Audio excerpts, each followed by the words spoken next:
सुप्रभात विद्यार्थियों। इस वीडियो से पहले हमने कृतिका पाठ 1 माता का आंचल के कुछ अंश का अध्ययन किया था। तो आइए हम आगे की ओर बढ़ते हैं। कभी कभी हम लोग बारात का भी जुलूस निकालते थे। कनस्तर का हम तंबूरा बजता था। अमोले की घिसकर शहनाई बजाई जाती। टूटी चूहेदानी की पालकी बनती। हम संधि बनकर बकरे पर चढ़ लेते और चबूतरे के एक कोने से चलकर बारात दूसरे कोने में जाकर दरवाजे लगती थी। वहाँ काठ की पटरियों से घिरे, गोबर से लिपे, आम और केले की टहनियों से सजाए हुए छोटे आंगन में कुल्हिए का कलसा रखा रहता था। वहीं पहुंचकर बारात फिर लौट आती थी। लौटने के समय खटोली पर लाल ओहार डालकर उसमें दुल्हन को चढ़ा दिया जाता था। लौट आने पर बाबूजी ज्यों ही ओहार उगारकर दुल्हन का मुंह निरखने लगते, त्यों ही हम लोग हंसकर भाग जाते। तो देखिए यहाँ पर क्या कह रहे हैं। कभी हम सारे बच्चे मिलकर बारात निकालते, कनस्तर का तंबूरा बजा देते थे, आम के छोटे अमोले का आम के छोटे पौधे की शहनाई बजाते, टूटी चूहेदानी की पालकी बना लेते थे। हम में से कोई दूल्हा बनता था तो हम में से ही कोई समधी बन जाता था। बारात एक चबूतरे के कोने से दूसरे कोने तक जाकर वापस से लौट भी आती थी। लौटने के समय लाल कपड़े से ढकी पालकी में दुल्हन को हम बिठा दिए देते थे, दुल्हन को बिठा दिया जाता था। लौट आने पर बाबूजी जैसे ही कपड़ा हटाकर दुल्हन को देखने लगते तो हम लोग हंसकर जो है वो वहाँ से रफू चक्कर हो जाते, वापस हंसने लगे। जैसे ही पिताजी का आगमन होता था और पिताजी जब दुल्हन को निहारने लगते, यानी उसका जो पर्दा है उसका घूंघट उगाड़ कर देखने लगते, जैसे ही पालकी से कपड़ा हटाते तो ऐसे ही हम लोग जो है वापस से वहाँ से हंसकर भाग जाते थे। थोड़ी देर बाद फिर लड़कों की मंडली जुट जाती थी। इकट्ठा होते ही राय जमती थी कि खेती की जाए। देखिए अब उन्होंने क्या कितने कितने खेल कर लिए, ठीक है ना। मिठाई की दुकान भी बना ली, फिर बारात भी निकाल दी। अब उनको लगा कि देखो हम खेती करते हैं, है ना। तो खेती किस तरह से की जाती है तो देखिए इन बच्चों के माध्यम से हम जानते हैं। तो थोड़ी देर बाद ही फिर लड़कों की मंडली जुट जाती थी। इकट्ठा होते ही राय जमती थी कि खेती की जाए। बस चबूतरे के छोर पर गिन्नी गड़ जाती और इसके नीचे की गली कुआं बन जाती। जिस तरह से कुआं होता है ना, तो कुएं पे से हम किस तरह से पानी खींचते हैं, ठीक है। तो कुछ ऊपर से उठा हुआ हिस्सा होता है कुएं के धरातल ऊपर से, और फिर उसके ऊपर रस्सी के द्वारा एक चक्री सी होती है, उस पर रस्सी से जो है वो बाल्टी आदि जो नीचे तक होती है और फिर हम उसको खींचते हैं। तो मूंज की बटी हुई पतली रस्सी में एक चुगड़ बांध गराड़ी पर चढ़ाकर लटका दिया जाता था और दो लड़के बेल बनकर मोट खींचने लग जाते थे। जैसे आपको पहले बताया था ना किस तरह से पानी खींचा जाता था, बेलों के माध्यम से पूरे पूरे दिन पूर चलते थे। किस तरह सिंचाई होती थी। चबूतरा खेत बनता, कंकड़ बीज और ढेला, हल जुआठा, बड़ी मेहनत से जो खेत जोते और बोए जाते और पटाए भी जाते। फसल तैयार होते ही थोड़ी देर न लगती और हम हाथों हाथ फसल काट लेते थे। काटते समय गाते थे, ऊंच नीच में भई क्यारी, जो उपजी सो भई हमारी।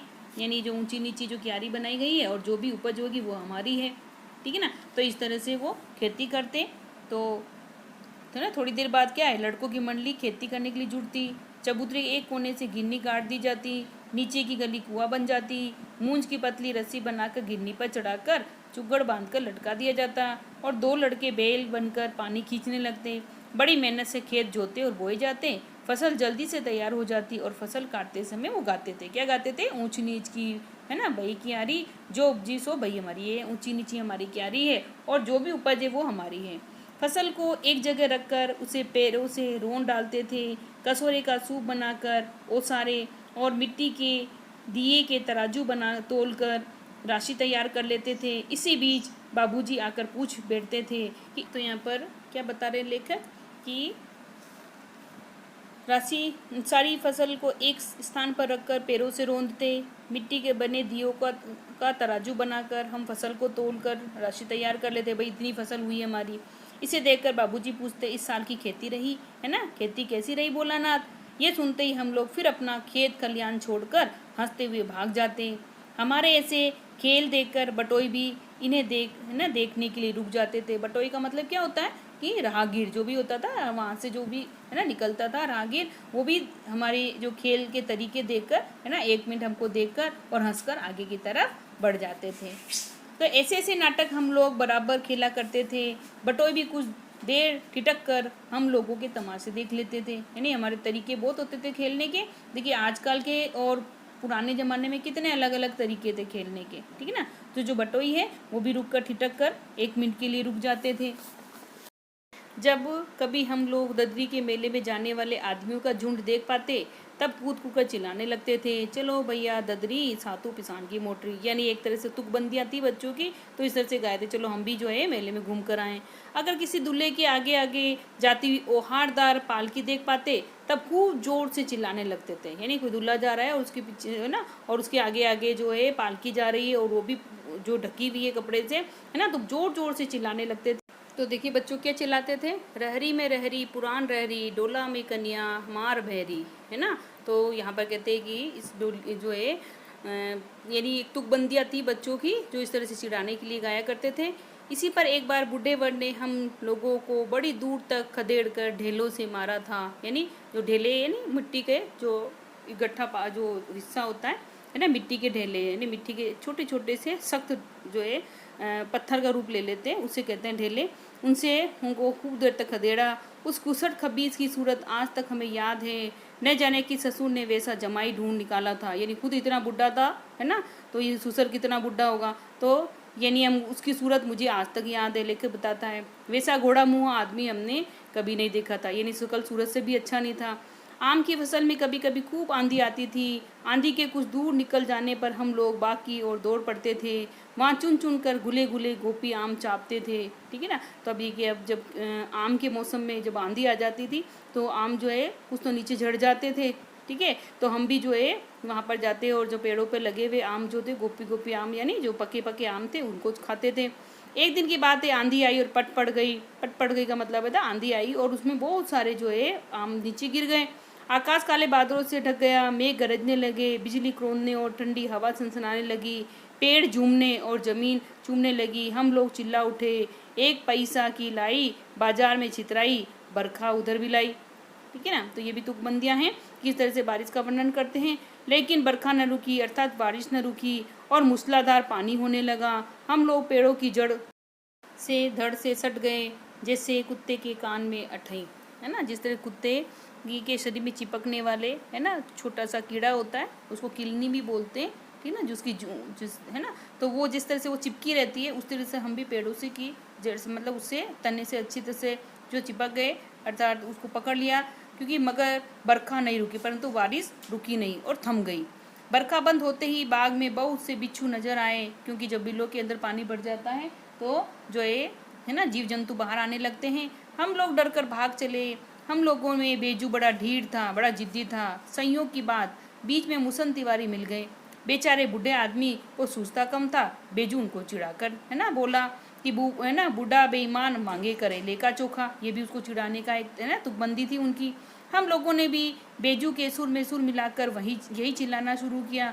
मुसन तिवारी ने बेतहाशा हमें खड़े, जब तक उनको होश था, जब तक उनमें दम था, तब तक हमें हमारे पीछे दौड़ लगाई ये मारने के लिए। हम लोग भी बस अपने अपने घर की ओर आंधी हो चले, परंतु हम जो है बच्चे थे, है ना, फुर्ती थी, हम लोग तेजी से अपनी घर की ओर चले। जब हम लोग न मिल सके तब तिवारी जी सीधे पाठशाला में चले गए। जब उनके हाथ नहीं आए तो सीधे हमारे स्कूल चले गए, है ना, विद्यालय चले गए।